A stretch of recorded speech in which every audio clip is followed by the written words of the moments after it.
Pagbati sa iyo, listener. Handa ka na ba para sa isang masusing paghimay yung mga material na ibinahagi mo sa amin? Talagang nakakaintriga. Tungkol ito sa tinatawag na DNA, yung bang pinaka-esensya o katangian ng mga simbahan na hindi lang, alam mo yun, basta dumadami ang miyembro, kundi tunay na nagpaparami. Yung tipong nanganganak ng mga bagong komunidad ng pananampalataya. Oo nga. Madalas kasi ang sukatan natin ng tagumpay sa simbahan, yung nakikita agad. Dami ng tao tuwing linggo, laki ng budget, ganda ng building, o dami ng programa, di ba? Pero itong mga source mo, parang, parang hinahamon yung ganung pagtingin. Ano ba talaga ang pagkakaiba ng simpleng pagdaragdag lang ng miyembro, yung addition, kumpara sa tunay na pagpaparami, yung multiplication? At bakit daw ito napakahalaga, lalo na ngayon? Mukhang may malalim na dahilan nito. Okay, simulan na natin itong hukayin. Tama yung panimula mo. Actually, yung mga material na pinadala mo, talagang kinu-question nila yung mga karaniwang sukatan ng church success. Sinasabi rito na ang pagtuon lang sa dami ng tao, laki ng budget o bilang ng activity ay maaring, alam mo yun, mababaw at hindi raw tunay na refleksyon ng kalusugan ng isang simbahan.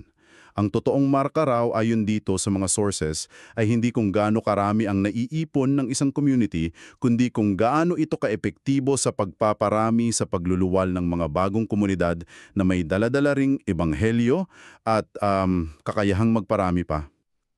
Parang may nabasa ako dyan sa materials mo na comparison sa ilog at imbakan ng tubig. Tama ba pa niyon? Oo. Oo, magandang analogy yun na ginamit sa source. Ikinukumpara ang simbahan na nakapopos lang sa pag-iipon, yung addition, sa isang reservoir o imbakan ng tubig. Puno nga ito pero maaari maging stagnante, hindi dumadaloy, walang bagong buhay na ibinibigay sa labas. Sa kabilang banda, ang simbahan na nagpaparami, yung multiplication, ay parang isang ilog buhay. Patuloy ang agos nagbibigay buhay at pagbabago saan man ito umabot. Ang hamon ng mga material na ito, ang simbahan daw ay dapat maging isang ilog, hindi lang isang malaking imbakan. Okay, gets ko yung analogy. Parang mas dynamic yung ilog. Pero, ano ba yung mga specific na panganib kapag puro addition lang ang focus? Bakit hindi sapat yun? Mas madali kasing sukatin yun, di ba? Baka yun yung reason kaya marami ang doon nakatingin. Siguro. Magandang punto yan. Siguro nga mas madaling bilangin ang attendees kaysa sukatin yung tunay na impact at reproduction. Pero ayon sa sources, may mga malinaw na panganib ang addition-only mindset. Una, stagnation o pagiging hindi na umuunlad. Parang tubig nga na hindi umaagos, lanulumot. Pangalawa, dependency, umaasa na lang ang karamihan sa iilang leader, sa isang central figure o sa resources galing sa labas. Hindi natudutong tumayo sa sarili. Alam mo yon. Pangatlo, irrelevant o pagiging hindi na angkop. Kapag masyadang inward-looking, hindi na nakakasabay o nakakatugon sa pangangailangan ng komunidad sa paligid. At ang pinakamibigat siguro, yung pakiramdam na hindi lubos na natutupad yung misyon, yung Great Commission. Binibigyang diin talaga dito, ang multiplication, hindi lang addition. Ang sinasabing tibok ng puso ng isang malusog at tapat na simbahan ayon sa pagkakaunawa nila sa Biblia. Wow, okay. So, hindi lang ito usapin ng strategy or preference, no? Usapin pala talaga ng kalusugan at pagiging tapat sa misyon. At teka, nabanggit din sa sources na hindi pala ito bagong konsepto, na parang nagsimula pa raw ito sa umpisa pa lang. Exactly. Ayon sa isang bahagi ng material mo, nakaugat ito hanggang sa Genesis 1:28, yung utos na maging mabunga kayo at magpakarami. Sinasabi rito na hindi lang ito utos para sa biological reproduction, kundi isang theological na disenyo, isang paanyaya na makipagbahagi tayo sa malikhaing gawain ng Diyos. Ito raw yung original blueprint kumbaga para sa sangkatauhan at sa kanyang bayan. So, hindi lang pala ito New Testament idea. Nasa core design na talaga. Ganun ba? Oo, ganun ang argumento. At kitang-kita raw kung paano ito nagpatuloy at nabigyan ng mas malalim na kahulugan sa bagong tipan. Yung ministeryo mismo ni Jesus, puno ng prinsipyo ng multiplication. Halimbawa, yung mga talinghaga niya tungkol sa butil ng mustasa at libadura, parehong nagpapakita ng exponential growth mula sa maliit na simula, di ba?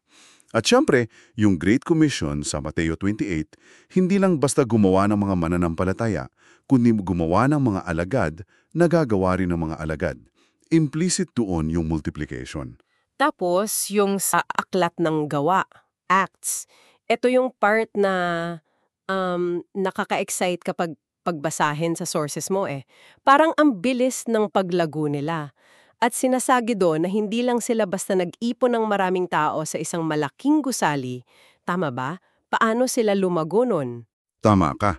Ayon sa pagkakapresenta sa sources, ang unang simbahan sa Acts ay hindi lumago primarily by accumulation sa isang central location. Hindi ganon. Lumago sila sa pamamagitan ng mabilis na pagpaparami ng mga bagong komunidad ng mananampalataya, madalas sa mga tahanan. Para silang isang buhay na organismo na kumakalat, hindi isang rigid na institusyon. Yung mga naunang Kristiyano, nagtitipon sila sa mga bahay, nagbabahagi ng buhay, resources, pananampalataya. At yung mismong komunidad nila ang naging parang ecosystem o natural na kapaligiran para sa mabilis na pagpaparami. Yun yung environment. Grabe pala. So, kung ganun pala ka-foundational sa scripture at sa experience ng early church itong multiplication, ano ba talaga yung mga nakita sa sources na common denominators nitong mga nagmumultiply na communities?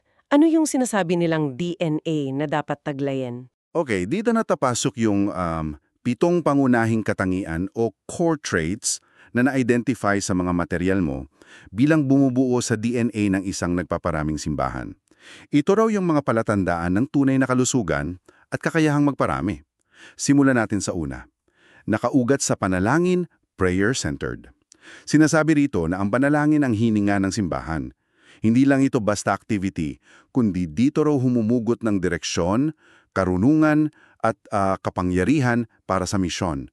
Binigay na halimbawa yung sa Gawa 13 kung saan nanalangin at nag-ayuno muna ang simbahan bago nila isinugo sina Pablo at Barnabe. Ito raw ang kanilang lifeline. Talaga? Makes sense. Parang ito yung connection nila sa power source. Kung wala ito, hanggang saan nga naman ang kayang gawin, di ba?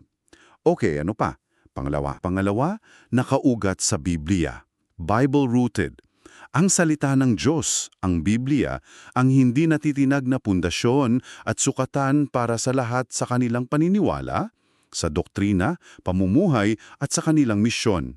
Binabanggit sa source ang Timoteo 3:16-17 na nagsasabing ang kasulatan ay sapat at may autoridad para ihanda ang mananampalataya sa bawat mabuting gawa. Hindi ito pwedeng i-negotiate o ikompromiso. Solid dapat. Okay, prayer and scripture, parang yung vertical connection, yung ugnayan sa Diyos. Mahalaga yon.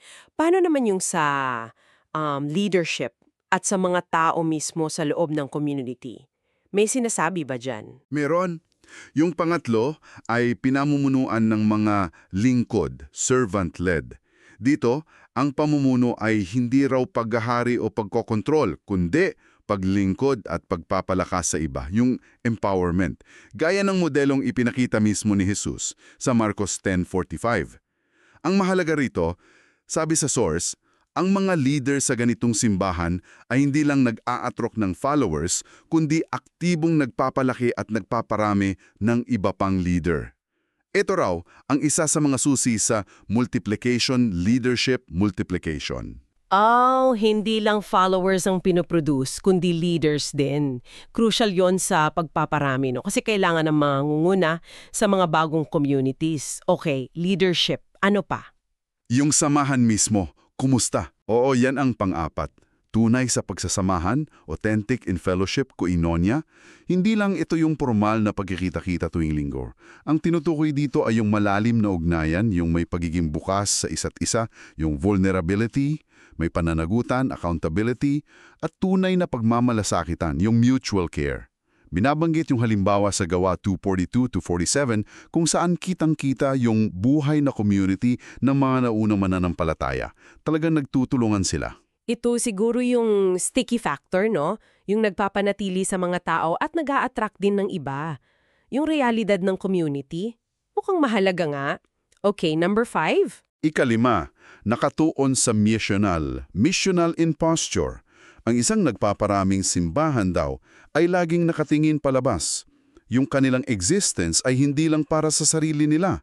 Laging handa at aktibo sa pagpapatotoo, martirya at paglilingkod, diakonya, sa komunidad sa paligid at sa mas malawak na mundo.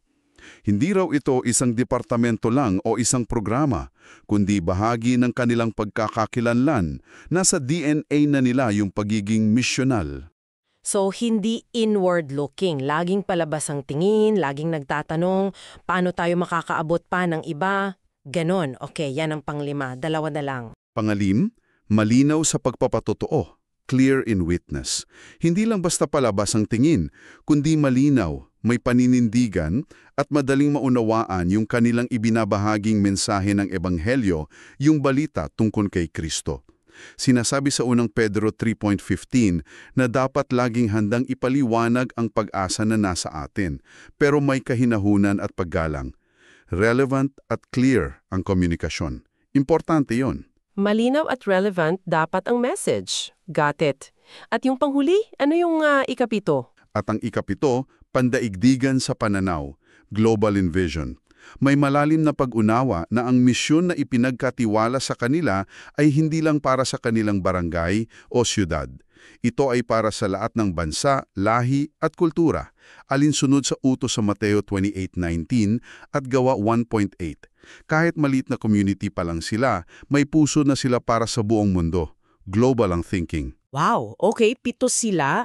Prayer-centered, Bible-rooted, servant-led, authentic fellowship, missional posture, clear witness, global vision. Ang dami. So itong 7, hindi lang ito checklist na dapat i-take, 'di ba? Parang interconnected sila. Hindi pwedeng isa lang ang meron, tapos okay na. Ganun ba yon? Ganon nga ang punto ng sources. Hindi raw ito multiple choice kung saan pipili ka lang ng ilan. Itinuturing itong parang genetic code ng isang malusog na multiplying church. Kapag ang mga ito ay naruroon at nagdutulungan, nagiging natural na bunga ang paglago at higit sa lahat ang pagpaparami. Kung may kulang dito, mahihirapan daw mangyari yung tunay na multiplication. Kailangan buo. Nakaka-convince yung idea ng genetic code. Parang biology lang. At binanggit mo kanina yung mga apostol, lalo na si Pablo. May pattern ba silang sinunod na makikita natin sa sources na nagpapakita nitong DNA in action? Meron. Tinignan sa mga material mo yung ginawa ni na Pablo, partikular sa mga paglalakbay niya sa gawain, Acts 13:14 tapos 19:20. May nakitang pattern na proseso raw doon na hindi lang basta pangangaral. Una, magtanim ng mga bagong simbahan, planting. Hindi lang sila nag-iwan ng mga isolated believers, kundi nag-establish ng functioning communities, talagang simbahan. Pangalawa, siguraduhing may critical mass.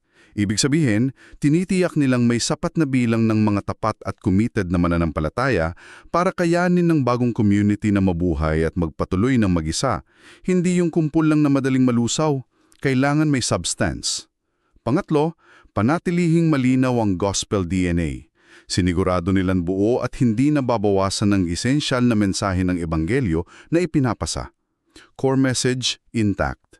Pang-apat, itaguyod ang functioning church life. Tiniyak nilang naiintindihan at naisa sa buhay ng bagong simbahan yung mga mahalagang gawain, komunidad koinonia, pagsamba, liturhiya, at misyon, martirya diakonia. Dapat gumagana. At panglima, magtalaga ng indigenous leadership.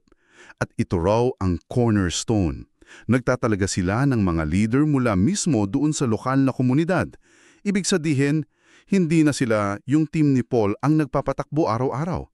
Ito yung nagbibigay daan para maging sustainable at autonomous ang simbahan at para sila mismo ay makapagpadala rin ng iba. Yung indigenous leadership, parang yun yung pinaka-critical para maging sustainable, no?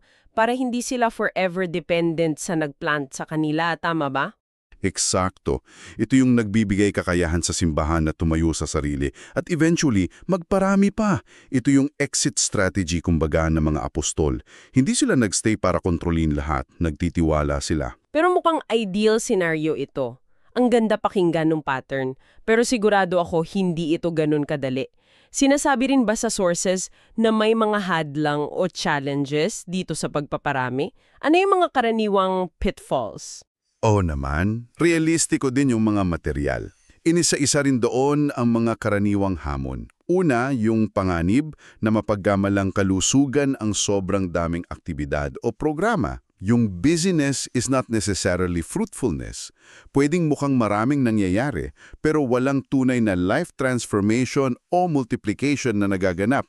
Ang structure daw ay hindi kapalit ng buhay na galing sa espiritu. Pangalawa, yung takot na mawalan ng kontrol, impluensya o kahit tao kapag nagpapadala sending ng mga miyembro o leader para magsimula ng bagong gawain. Natural reaction ito, pero kailangan daw ng faith-driven risk-taking. Kailangan ng tapang na magtiwala sa Diyos at mag-release. Mahirap yan, pero kailangan. At pangatlo, yung paglaban sa pagbabago, resistance to change, minsan mula sa loob mismo ng simbahan yung institutional inertia. Alam mo yon, ganito na kasi tayo dati pa. O minsan mula sa mga pressure sa labas. Laging may resistance kapag may bagong sinusubukang gawin na labas sa nakasanayan. Yung fear of sending, totoo yan siguro. Bilang leader, parang ayaw mong pakawalan yung best people mo kasi kailangan mo sila. Pero kung multiplication nga ang goal, kailangan pala talagang mag-take ng risk at magtiwala. So, paano haharapin itong mga hamon na ito? May sinabi ba? Ang sinasabi sa sources, walang magic formula eh. Kailangan daw talaga ng tiyaga, persistence, maraming panalangin para sa wisdom and courage, patuloy na pagbibigay linaw sa vision ng pagpaparami para maintindihan ng lahat, at higit sa lahat, malalim na pagtitiwala sa Diyos na Siya ang may kontrol at Siya ang nagpapalago. Hindi ito overnight success. Proseso ito, mahabang proseso. Okay, napakalinaw na ng konsepto, ng biblical basis, ng DNA traits, pati ng mga challenges. Ngayon, para sa ating listener na baka nag-iisip, okay, naniniwala ako dito, gusto namin subukan ito. Paano natin ito gagawin sa practical na paraan? Ano yung mga konkretong hakbang na dinanggit sa ating mga sources para makapagsimula patungo sa kultura ng pagpaparami? Any practical tips? May ilang mahalagang hakbang na binigyang diin. Una, linawin ang misyon at pananaw. Clarify mission and vision. Dapat klaro sa lahat mula sa leadership hanggang sa bawat miyembro na ang goal ay hindi lang addition kundi reproduction. Kailangang ulit-ulitin at isapuso ito. Dapat malinaw sa lahat. Pangalawa, bumuo ng sadyang pagdidisipulo. Intentional disciple making. Kailangan daw ng malinaw na proseso o pathway na hindi lang gumagawa ng mga alagad, kundi sinasanay ang mga alagad na maging tagagawa rin ng mga alagad, disciple makers. Dito pumapasok yung prinsipyo sa 2 Timoteo 2.2, ipasa sa mga tapat na tao na may kakayahang magturo rin sa iba, hindi lang basta followers. Pangatlo, sanayin ang mga leader na magpaparami ng leader. Ang leadership training program daw ay dapat nakatuon hindi lang sa pag-maintain ng status quo, kundi sa pag-e-equip at pagsisend ng mga bagong leader para sa mga bagong gawain. Leadership multiplication ang focus. Kailangan paramihin ng leaders. Pang-apat, palaguin ang mga maliliit na komunidad. Nurture small communities. Mahalaga raw ang papel ng small groups, life groups o house churches. Sila kasi ang natural na environment para sa malalim na fellowship, pag-aalaga, accountability at mas madaling pagpaparami. Dapat suportahan at palakasin ang mga ito. Dito nangyayari ang buhay. At panglima, yakapin ang kultura ng pagpapadala at pagpapakawala. Embrace sending and release. Kailangan daw magkaroon ng kultura kung saan ipinagdiriwang at aktibong sinusuportahan yung mga tinatawag na humayo at magsimula ng bagong ministeryo o simbahan.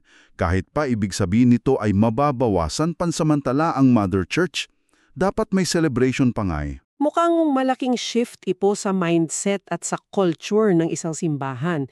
Hindi lang basta bagong programa, parang buong sistema yung kailangang magbago at nabanggit din yata sa sources yung kahalagahan ng tapat na pagsusuri sa sarili, parang check-up. Oo, kasama yan sa practical steps. Mahalaga raw ang tapat na self-assessment o diagnosis. May mga binanggit na parang diagnostic tools o mga tanong na pwedeng gamitin. Halimbawa, yung tinawag na litmus test sa isang source.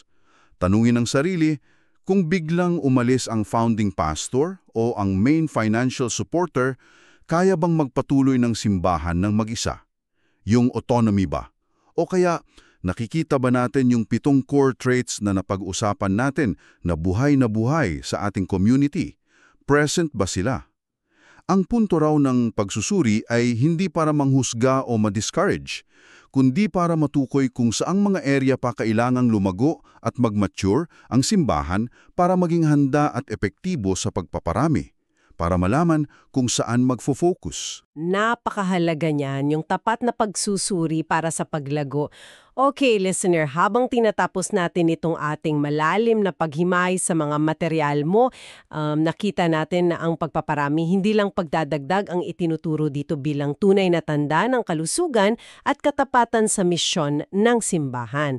Napag-usapan natin yung 7 mahahalagang DNA traits, nakaugat sa panalangin at Biblia, may servant leaders, tunay na fellowship, misyonal, malinaw sa witness at global sa pananaw. Tinignan din natin yung pattern mula sa Acts, yung mga practical na hakbang at yung mga hindi maiwasang hamon. Medyo marami pa yung na-cover. At siguro, isang magandang paalala mula sa mga binasa natin, yung utos na maging mabunga at magpakarami mula pa sa Genesis ay sumasalamin daw sa mismong puso ng Diyos na manlilikha at tagapagbigay buhay. Sa pinakaugat nito, ayon sa mga source, ang pagpaparami ay hindi lang tungkol sa numero, strategy o structure. Ito ay tungkol sa relasyon. Ang ating relasyon sa Diyos na pinagmumulan ng lahat, ang ating relasyon sa isa't isa bilang anyang katawan na nagtutulungan, at ang ating relasyon sa mundong nais niyang abutin at baguhin sa pamamagitan natin. It's about relationships talaga. Kaya, isang panghuling kaisipan para sa'yo, listener, na baunin mo mula sa ating pinag-usapan. Ang pagiging isang nagpaparaming komunidad ay hindi magic. Mukhang resulta ito ng isang pamumuhay na tunay na konektado sa Diyos at sa isa't isa na may malinaw na misyon na nagmumula sa Kanya.